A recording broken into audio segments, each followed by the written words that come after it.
There's so much you have to do to run a short-term rental business. It's not a set it and forget it type of thing. You set it and forget it on Airbnb, you're going to be at the very bottom of the list. And so those people are going away. And the ones that are coming in and they're rising to the top are the ones that are coming in and doing it correctly. If you're a residential real estate agent earning $200,000 a year and you want to grow your passive income, this show's for you. Learn the secrets other agents use and hear from experts in our field in order to guide you along your journey to investing in assets like apartment communities so that you can turn your commissions into cash flow. I'm Randall McCleard. Let's go, baby. All right, here we go, guys. Great to have you back for another week of Agents Building Cash Flow. I'm your host, Randall McCleard. Today, I'm joined by Amanda, the Traveling Realtor Williams. It's really an interesting conversation. She is a realtor and she's an investor. So it's a great conversation around how she built her cash flow and how she's continuing to build her cash flow and how her business evolved over time from doing just the brokerage side of the business or the fix and flip strategy that she was implementing to short-term rentals. So if you've ever wondered about short-term rentals, how to get started, things to do, she has a course, she has some other things that she works on, and all that information is in the show notes. But in this episode, she goes in and she gives us some tips and some advice that we can use and implement if we want to get started in that business. She's a wealth of knowledge, and I definitely learned myself, and we'll be turning one of our properties into a short-term rental because of the conversation. So take your pen, paper out, take some notes. You're going to learn something from it. If you're getting something from the show, as always, I ask that you rate and review wherever you're listening to it. It helps us with the algorithms, helps us grow listenership and all of that. So would really appreciate that. And without further delay, here we go. Let's go, Amanda. Amanda, welcome to the show. Even just talking just now, like I'm pumped for this conversation so we can learn kind of what you're doing and how we can all have better lives if we follow you. So thanks for joining me. And yeah, let's just jump in. Why don't you tell us a little bit about yourself and where you are, what market you're in, and what you focus on right now on the brokerage side. All right, awesome. Well, thanks, Randall, for having me to the show. I saw the name of the show and I was like, yes, that is totally me. So I'm excited to be here with you and just have a chat. I've been spending the last 3 years in Cabo San Lucas mostly. I am the traveling realtor, so it's kind of hard to say where I live. I don't really know where I live anymore. I'm pretty remote at this point. But my business itself is in Raleigh, North Carolina. As far as my rental business is in Raleigh, North Carolina.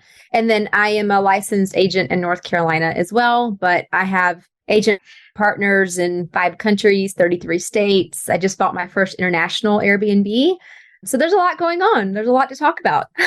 Yeah, that's awesome. So I do want to know the international story, like where you bought. I think, did you say something about Belize? Okay, so we'll get to that. Let's talk brokerage first. The traveling realtor. So in order to be able to travel, live the lifestyle that you have, immediately I'm like, okay, I got 2 kids. Like, how does this work? Do you have the children running around? Do they go with? What's your personal life? If we can dig into that for a second. How does that look? Nothing alive. Okay. I can't keep anything alive.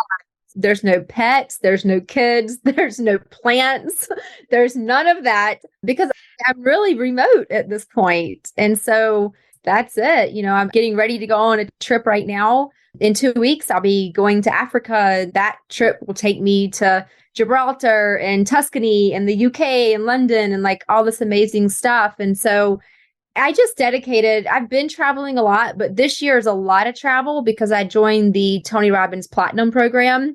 And just Platinum program alone, there's over like 20 different events that I'll be going to. That's like 20 weeks out of the year. I'll be with Tony people. So explain what that is. Is that something you sign up to go to as events, or are you actually like helping run the event? Like, what is that? Yeah. So I signed up for his private mastermind. So there's 400 people. It's called the Platinum Partners. And we take 3 trips a year with Tony and Sage. So we're actually going on a safari in a few weeks. It's super exciting.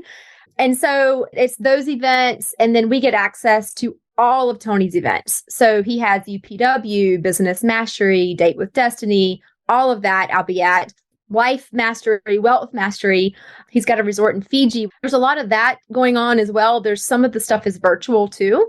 Anything that is live, we have the option to be in studio with him to experiencing it in person with the other Platinum members. And so that looks like there is a leadership academy as well that I start next week. So right now I'm a sponge. I'm soaking it all up. And then I'll be going through leadership. And then eventually it's more of a volunteer role. Yeah, that's awesome. Do you know a guy named Stephen Pesavento? It sounded like he did something very similar. He runs another podcast, The Investor Mindset, and he was in a mastermind with me. So I just didn't know if it was the same program that he did or if he had just volunteered. But that's amazing. So congrats. That's awesome. Let's get back to some of the things. Immediately, my thing, I key in on, okay, you're traveling. You still have your brokerage side of the business where you're transacting. Like, what kind of properties are you transacting? You're doing this nationally or internationally? Your actual brokerage where you're helping buyers and sellers? Yeah. So I have my own real estate firm. I partnered my firm with EXP about 6 years ago. And about 3.5 years ago, I decided to step out of the transaction side of the business. So I started bringing in my agent partners who joined me at EXP and putting them on my deals and teaching them really how to take care of most of my clients were investors because that's my life. Yeah. So turned all of those over to my agents, and now I just get referral fees on those investors. And so it allowed me to step out of the day-to-day operations of like being a real estate agent. So that's what freed me up to become this traveling realtor that I wanted. Yeah. All right. So that's how it's done. Okay. I have another guest that came on a while back, and he was talking about being very intentional about setting up referral partners all over the country. He was kind of like the connector. People would call him and he just knew, hey, I got John over here in, San Diego. He's going to handle you. Have you done it in that way? Or is it more like, was it North Carolina? Was it anyone in that market? Or have you gone further and said, anywhere I travel to, I'm going to try to make partners and do deals and this sort of thing? Like, how does that look in your mind? Yeah. So I guess I started in North Carolina because that's where my business was. And then as I started traveling, living in Cabo San Lucas for the last 3 years, I've referred a lot of business to the agent partners in Cabo. So I've built a little team in Cabo as well.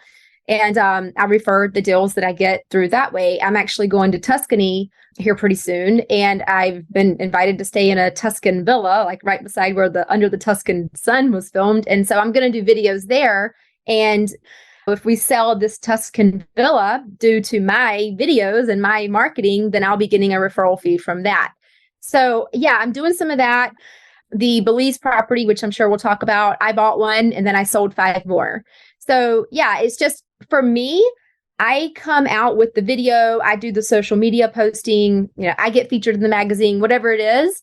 And then I will take those leads in, have a conversation with them, and then pass them over to someone who actually knows real estate in that country or that market, because I have no interest in learning real estate in those areas, nor can I represent a buyer and seller anywhere in the world besides North Carolina. Yeah. I'm doing a podcast and I've got some social media people that help me do a few things. But in general, at what point did you find that you had either a sufficient following that would allow you to operate in that way? Because really you just became the face. You've branded yourself personally. And so now you can turn on a marketing machine and have people see something that you are pushing out there. So can you talk about that evolution? Sounded like you also taught a course on this recently. So maybe you could high level the course points. Yeah. I'll tell you how this whole thing really got started though. And it has nothing to do with real estate. My dad got cancer. And so I took him down to Mexico, to Tijuana, to get some alternative cancer therapy down there. And I just felt in my soul that I had to tell everyone that there was another option besides chemotherapy for an 82-year-old man. And so I went live every single day. This was a month we spent in Tijuana. I went live every day to my Facebook and I shared our story and I shared what we were doing. And I gained thousands of followers that way. And then organically, while we were down in Mexico, we started house hacking. That's what got us into Airbnb.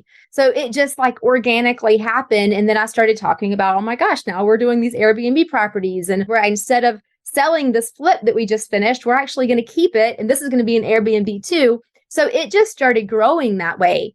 And I've transitioned into more real estate stuff and more investing stuff. But I still talk about the health aspect because I'm very passionate about health and wellness and curing diseases. So that's my following. And so it was non-chemo related. This is a sidebar, but I'm curious now. It was a non-chemo related treatment and it was successful. It was Like, sorry, I don't know where we want to go with that, but I'm just kind of curious. In general, it's like one of those things that a buddy of ours had to go, and he's young, he's like in his 40s, and he had to go and have this like invasive treatment in order to help his cancer. And he was looking all over for different sort of therapies and things that he could go do. Yes, it worked. We took him down. We spent 1 month there. He had a tumor the size of your fist. It was growing through the bladder wall. So it's called the Gerson therapy. It was the main therapy that we did down there. Now, there was a few other therapies that were involved as well. It's the CHIPSA clinic for anyone wanting to research that. The CHIPSA clinic in Tijuana, Mexico. It was the very first Gerson clinic 100 years ago. And so we were there for 1 month. He came home, he stayed on the routine. And then 6 months later, when he went in to have his scans, that tumor that was the size of your fist had shrunk to the size of your pinky nail. And it was literally like black and like shriveled. And so the doctor just kind of scraped it out and said, I have no idea what happened, but it's gone. Now, he didn't make it. He didn't die because of the cancer. He died because of his heart about 6 months after we got the good news. But the treatment did work. Wow, that's incredible. Completely unrelated to real estate, but I appreciate you sharing that. Okay, so you're talking about house hacking down there, and you're talking about investing and how you've kind of gotten out of the active brokerage side because you have created this brand. So I've got a note in here about you using AI. Like, are you using AI for some things here and there? So here's my question then, if you are, how can AI-powered automation help realtors personalize their marketing campaigns and deliver targeted messages to potential home buyers in a crowded market? Oh my gosh, I just did a whole training on this. Yes, I am totally like going crazy with AI right now. I already have a course that teaches real estate agents how to start and scale their short-term and mid-term rental property business. And I'm in the process of adding how can a host use AI to build out your property descriptions, your email marketing campaigns, your responses to your reviews. I mean, there's so much stuff, writing your blogs. I'm doing all of your social media. So yes, that is amazing. And then as far as realtors using this technology, it's kind of the same thing. I mean, hosts and realtors, we all do the same thing as far as writing your descriptions and everything. But oh my gosh, there's just so much to it. So give me an actual question about this. Well, so like I'm using it for those purposes. What I'm very curious about, it's more like auto GPT. That's really what I'm more interested in because it can be running in the background, almost like a personal assistant. And it's going out, acquiring data, re-querying chat GPT so that it can then build its own model, right? That's kind of at a high level. And so I started digging into that recently, and I don't know all that can be done. So yeah, I use it to help answer podcast questions, to generate our property descriptions, to write a blog or to write a newsletter or something like that. I mean, if you're not using it for that, that's kind of a no-brainer. It's an easy, like low-hanging fruit that you can start with. But I have also heard real estate investors talking on like Bigger Pockets podcasts about using it to go out and build a list for them for potential properties. And then it's just kind of creating. So I'm like, okay, where is that? I want to know, and I want to use that and implement that myself. So just didn't know if you had heard about that or if you're doing that yourself. I have heard about it. I have not started doing that. However, have you been using the plugins? No, like, okay, what is a plugin? Yeah. So when you go to your chat GPT, click on 4 or 4.5, yeah, whatever is the latest version. And then when you go down, there is a beta plugin that you can click on. If you click on that, then you go to the plugin store. And then from there, you can choose. There's like 150 plugins or something right now. And by the time this is released, there'll probably be like 500. Yeah. But with the plugins, I learned this yesterday. I'm in a mastermind about AI as well. And so in my mastermind, we were talking about how to find out what the analytics are for your website and where's the traffic coming from, what's your SEO score, like all of that stuff. And so you can add the plugin that actually you can put the link to your website. And there's a few other plugins as well that will tell you all of the data about your website. And then you can say, okay, now what should we do to optimize this to show up as first on Google? How are we going to build this SEO? What are the keywords? It will literally give you everything that you need. You copy it, you paste it, you send it to your VA, right? What I did with the keywords is I had it write a blog about it. Having an AI write our blogs using the keywords, posting that to our website, and then pushing the blog out on social media, on LinkedIn, like all of our different accounts. And that's driving all of our traffic, not all, but the majority of our traffic to our website right now. Yeah. Do you have a single source or like evergreen content almost where you're just like, this is the squeeze page or this is the thing that you drive everybody to? Or is it, hey, go to my website, check it out, and you can reach me from there? We're proud to be sponsored by Ridgeline Investment Group. Ridgeline has a track record of transacting more than $53 million in assets throughout Texas. Ridgeline is currently looking to acquire 100 to 200 unit Class B multifamily communities between 5 and 20 million in San Antonio, Temple, Waco, Tyler, and other Texas secondary markets. To learn more about Ridgeline Investment Group, visit www.ridgelineig.com. Well, it depends on the business. I have run 3 businesses. Yep. So my rental property business, we do have our lead magnet, which is a relocation guide. So whenever I'm writing about the blog, then at the bottom, I always have a link to, hey, download your free relocation guide if you're looking into moving to North Carolina. Now, obviously, that's going to put them in an email campaign and that we're going to try to get them to stay with us and we're going to try to sell them a house and all of that. That's different.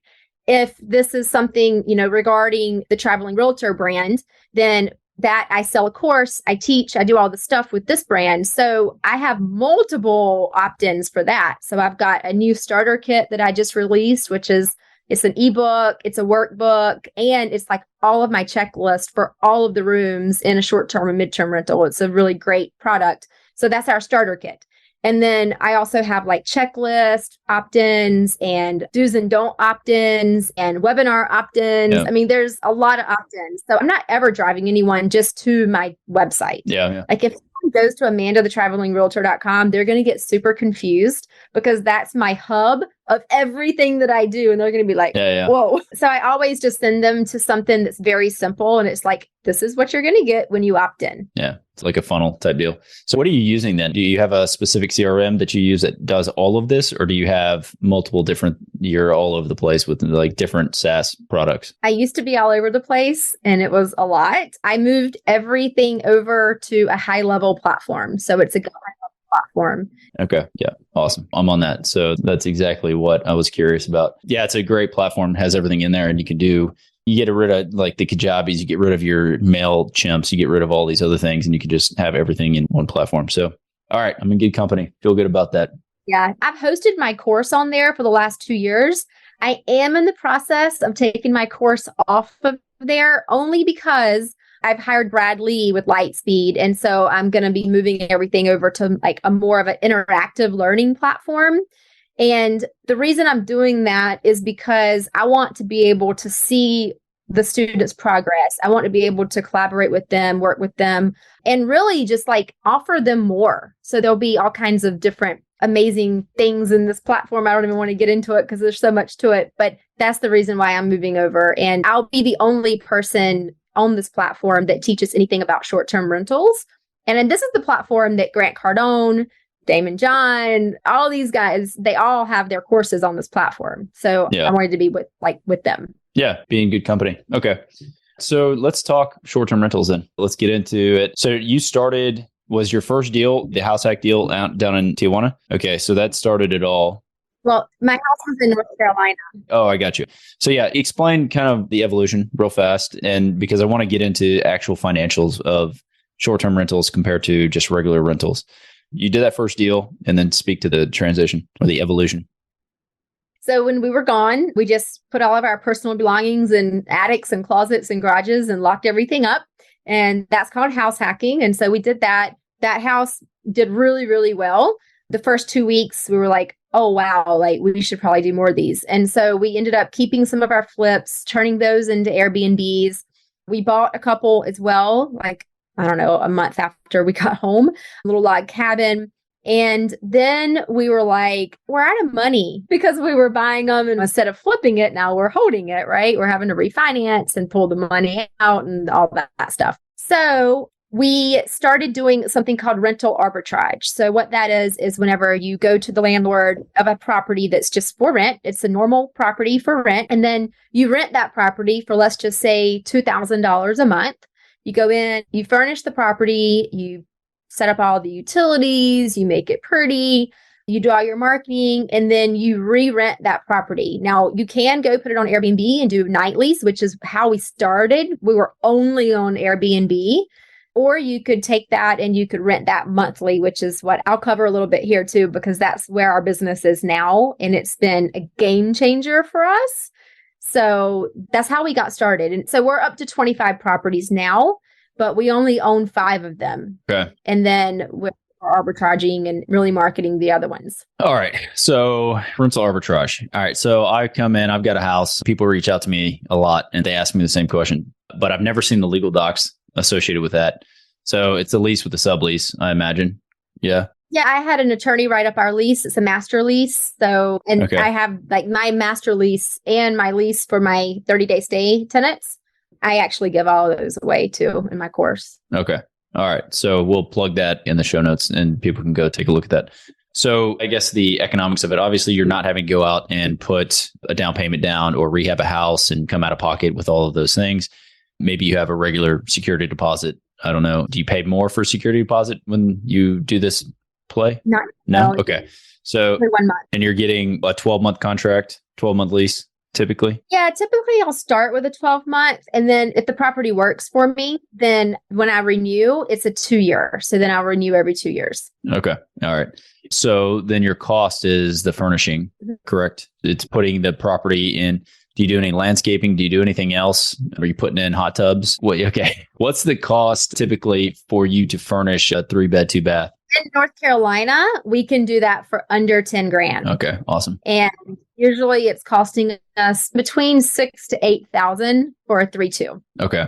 So on that point, is that the property size or you guys focused on like, I need waterfront, I need a pool, and I need something else? So what does the typical property that you're doing this with look like? Yeah. So all of our properties now, because we've been transitioning into this new model that we're in right now, most of our properties are 3 bedrooms.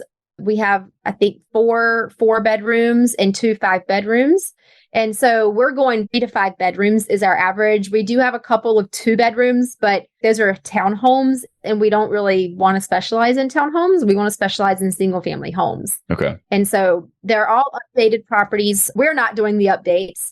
So that's a good point because whenever you're going to find a property to arbitrage, you're not going to want 80% of them because they're going to be rental grade. They're not going to have granite. They're not going to be nice properties. And you want a nice property if you're doing a short-term, mid-term rental. Yeah, I've heard that it's really turned into this bespoke or nice looking, I forget the word for it, but there's these hotels that are popping up where it's like each room is different. So it's kind of the same idea. Forget what those hotels are called. But operators who are really providing that service and that experience, those are the ones who are winning right now. So I'm kind of curious about that and your experience with that. But before we go down that road, why did you transition from the Airbnb model to a monthly? Like, what's the rationale there? And why is it better, I guess? Yeah. So, COVID happened and we had about 60,000 cancel off the books in about 48-hour period. And so at that point, I'd go into freak out mode for a day and start posting on social media. But we finally get this really nice couple who wanted to come down from New York. It was a couple with 3 little girls that were all in school and they had a couple dogs and they lived in an apartment in New York City.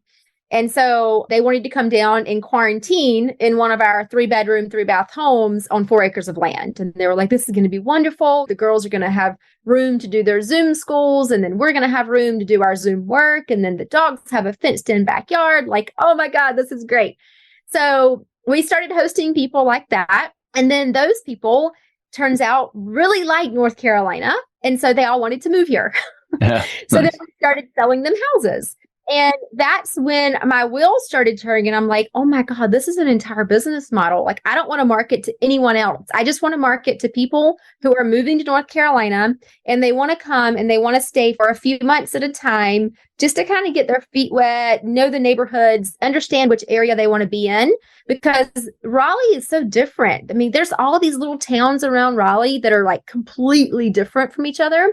And so that's why we transitioned and we came out with this Live Like a Local program. And I'm only marketing to people who are relocating to Raleigh. They come, they stay with us for a few months. We partner them with one of our real estate agents, and then we sell them a house.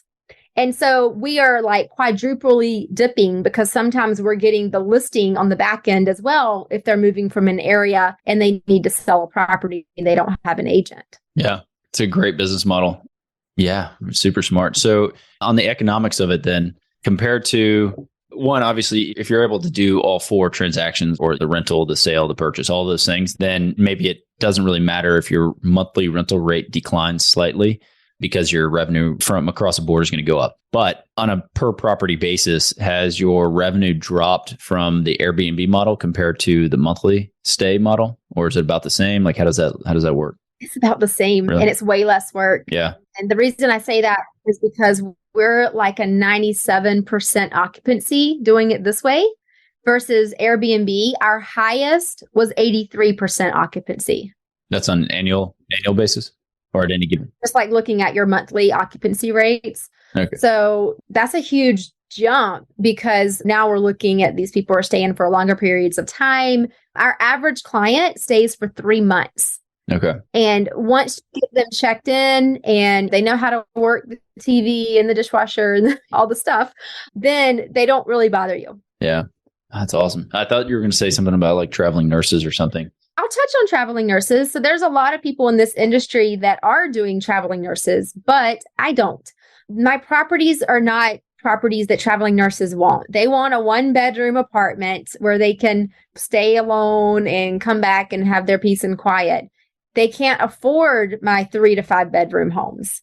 And so it's a great business model if that's what you want to focus on because they're great. They stay for months at a time, but you're also going to be having smaller properties that they're going to want. Yeah, that's kind of what I've heard. Yeah, especially if they're smaller. So let's go back to just a regular rental then. This has always been my hang up. And I just, for whatever reason, we own a number of properties here.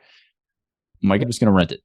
So financially, what are you earning on any of your properties compared to what you could if you just rented it out on an annual basis? Like on the monthly income, is it 20% higher? Is it 50% higher? It's untold sums of money. It's like, it's way more. Yeah. So I'll give you an example. One of my houses, I was renting it for $1,200 a month.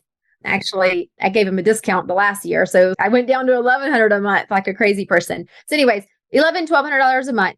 That property now as a midterm rental is, I think we're getting $5,500 a month right now, but we normally get $4,500 a month for that property. So it went from say $1,200 to $4,500 a month. Goodness, that's amazing. Yeah. Yeah. And so they're in it for a month or two. Obviously, your expenses with Airbnb, your expenses with the cleaning fees and all of that, I guess you can push that on to them. They're paying for that. But yeah, on the midterm rentals, then it's, like you said, a lot less ongoing work once they're in the property. I love it. All right. My wife is hopefully listening to this. We're going to do this with the lake house. It's the way to go. We kick it around. We've been talking about it and we're doing some waterfront development on it right now, just so that we can have a dock and some other things. So once all of that's done, we've already furnished the place. We'll try it out. We'll pull some capital out on a refi, tax-free, and then we'll rent that place out. Hopefully we'll get 4 or 5x what we would on a monthly basis. That's awesome. Just to put this into perspective. So when I went to take my dad to Mexico, I had 15 long-term rentals. Those 15 properties, I was only cash flowing $4,300 a month on 15 long-term properties. Yep. Those same 15 properties, I get a minimum of $1,000 per property now for all of our properties, a minimum. So even if I was just getting a minimum on all of the properties, then that's $15,000 a month versus $4,300 a month, right? Yeah. So it was really an aha moment. Yeah, 3x is better for sure. I like that. It's kind of crazy. I feel like I missed the boat a little bit. So maybe speak to that, because this was when short-term rentals first came out and it was getting big in I don't know, 12, 15, 12, 16, 17, somewhere, right? I was buying up properties. I was flipping properties. I was doing the whole deal. And then I saw a bunch of investors start buying them and keeping them as short-term rentals. So has the market slowed down? Has it been saturated? And like, how do you compete with that now, if that is the case? Depends on where you are. Yes, there's definitely some markets that are pretty saturated. But what we're seeing now are those hosts that don't really know what they're doing are getting shoved out of the market. They're failing. They're having to sell their properties. We're actually getting a lot of listings that are coming from old Airbnbs because they don't know how to do it correctly. They have crappy furniture, they don't have professional photos. They're not keeping their superhost status. If they're on Airbnb, they're not marketing. They're not touching their listings every day. I mean, there's so much you have to do to run a short-term rental business. It's not a set it and forget it type of thing. You set it and forget it on Airbnb, you're going to be at the very bottom of the list. And so those people are going away. And the ones that are coming in and they're rising to the top are the ones that are coming in and doing it correctly. So I don't think like you've missed the boat or anything like that, especially if you're going the midterm rental route. I do know that a few of the short-term rental people are now like they're trying to switch over to midterm. But again, if you don't have the correct photography and you don't have the right listing descriptions and you're not doing the right marketing, they're not going to be successful at that either. So as long as you come in and you do it correctly, then you are good. You're golden because people are always moving. Insurance companies are always looking for housing for people who are burning down their house or having plumbing issues or water damage or whatever it is. There's always relocation companies looking. There's always remote workers. There's always contract workers. If there's a new hotel being built in your city or if there's a new highway going in, those people are coming from out of town. They have to be housed somewhere. Right now, they're staying in hotels. So there's a lot of opportunity. Yeah, solid. Good advice there. All right. So in your training program, I know you emphasize the importance of identifying properties that have the potential to generate passive income. Can you share some of the key factors or the criteria that real estate agents should consider when they're selecting those properties for short and midterm rentals? They have to figure out who's their avatar. Who's their perfect client? Who do they want to rent to? Are they going to target vacationers? Are they in a good vacation spot? Are they going to target insurance claim clients or relocation clients? All of those, or traveling nurses, right? All of those different, I call them avatars, all of those different clients, they're all going to require a different type of home. And so it really comes down to figuring out, like, who do you have in your network? Do you know people at the hospital? Are you an agent? Do you know a bunch of other agents in town that have a bunch of people coming in town for relocation? They need homes. Do you know a bunch of insurance agents? Can you get in with the insurance companies? Do you know someone who's head of HR at a relocation department or a big company? So it really is an individual basis as to what tools do you have in your tool belt as an agent? And then also, what market are you in? And so every single one of them is going to be different. Yeah. Nuggets, a lot of gold nuggets right there, and avatars that you could pursue if you're actually trying to get into that business. I want to ask, so you got a lot of traveling coming up. So what are you seeing in the next 12 months? Like, what are you hyper focused on? Oh man, I'm rolling out more courses. Yeah. Right now, I just have my arbitrage course. And so I'm rolling out my house hacking course. I have a lease option course and an owner finance course coming out because I've done both a lot. And I feel like in the next year or so, we're going to be having some great opportunities come across our desk as investors where we can do some lease options. We can do some owner financing to acquire properties. Back in 2015, about 9 owner finance properties in that 1 year. And so I feel like kind of that market's going to come back for us here in the near future. And so I want to equip people with the education that they need to be able to do that. So I'm traveling, but I'm also working on those courses as I'm traveling around. Yeah. Awesome. So I'll talk to you about that maybe offline as well, just because I'm doing something similar, but like I've done a lot of different strategies, sub-2 wraps, owner finance, all these things. And I'm like, maybe there's someone who's already created this and I can just plug you in and just say, all right, anybody listening, like, check it out. Amanda's going to take you down the owner finance route and then go and then just have them go to your course and do that. So we can talk about that. But well, hey, we could do an episode with you. Yeah, exactly. So, I mean, I'm all for that. I think there's, I guess, synergies in there. And then you've got all this Tony Robbins stuff coming up. So that's exciting. You're going to have a big year. That's very cool. So I've enjoyed our conversation. There's a lot we could go down. I think for right now, we could leave it at that. I would say let's check back in a year and kind of catch up and see, maybe you can teach us all what Tony Robbins, his secrets and everything. Not that they're not out there, but yeah, I'm curious to see how your year goes. But yeah, tell me, I guess, what's your favorite pastime not related to real estate? I'm going to guess travel, but maybe I'm wrong. Definitely traveling. I love being outside. Yeah. So hiking, anything outside, being in the woods is very soothing to my soul. Yeah.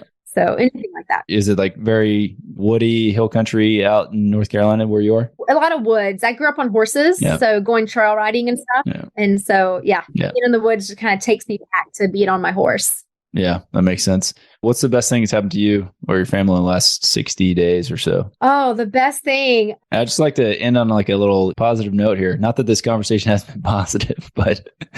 Oh, goodness. There's been so much great stuff. But I will say that I got super sick in February and I literally was bedridden for 5 weeks. Oh my. And so I'll say that the most positive thing that's came out recently is I'm getting my health back. Yeah, that's good to hear. You're not COVID? Was it COVID? COVID still? Not a thing? No. Okay. No. It was like autoimmune type of thing, but I kicked that sucker. I don't have it anymore. Yeah, good for you. Good to see. Healthy, fresh, looking good. So, and then finally, can you name one or two people who've been most influential to the way you think or your success? One or two? Yeah. Oh, there's a lot. I would say Glenn Sanford, who's the founder of EXP, has had a lot to do with me thinking big and thinking about the technology. He's like a tech genius. And so being able to just know him and talk to him has been great. Someone else who's actually been very beneficial is one of my coaches from like 4 years ago, Coach Burt. So he was great with teaching me how to become that person of interest and branding yourself and all of that. So I would say those are two, but I have a lot of mentors and a lot of people that I look up to and I go to for questions and I follow them and just do what they tell me to do. Yeah, for sure. It sounds like it. I mean, you're doing this course, the mastermind. It sounds like you're in multiple masterminds. So I'll end with this question then. Like, what do you spend on an annual basis on your coaching and education? Can you tell us that? Masterminds included, everything. Because I mean, we all pay for our education one form or another. And it sounds like you take it to heart and you actually go and you spend money on yourself and growing your knowledge base. Yeah. I mean, this year, like just being part of Tony's group, it's probably going to be close to 160, 170. Yeah. It sounds about right. Yeah. So if you're listening, invest in yourself, spend the money on yourself and grow. And you can be just like Amanda, traveling realtor. Awesome. Hey, I appreciate you jumping on, sharing your information, your knowledge, and we'll catch you guys on the next episode. If you want to reach out to Amanda, all her stuff is going to be in the show notes. And thanks again. Thank you. Thanks for having me. All right. Surprisingly, most of the agents we speak with got into real estate hoping to gain passive income and become work optional. However, only 1 in 5 ever start investing. Most are simply too afraid to start. Once you get educated by listening to this show, you'll be able to overcome that fear and become the 1 in 5 who are finding financial freedom. Don't miss a single episode. If you want to stay up to date, the best way is to make sure you're subscribed. So if you haven't done that, go ahead and do it now. And we'll catch you on the next episode.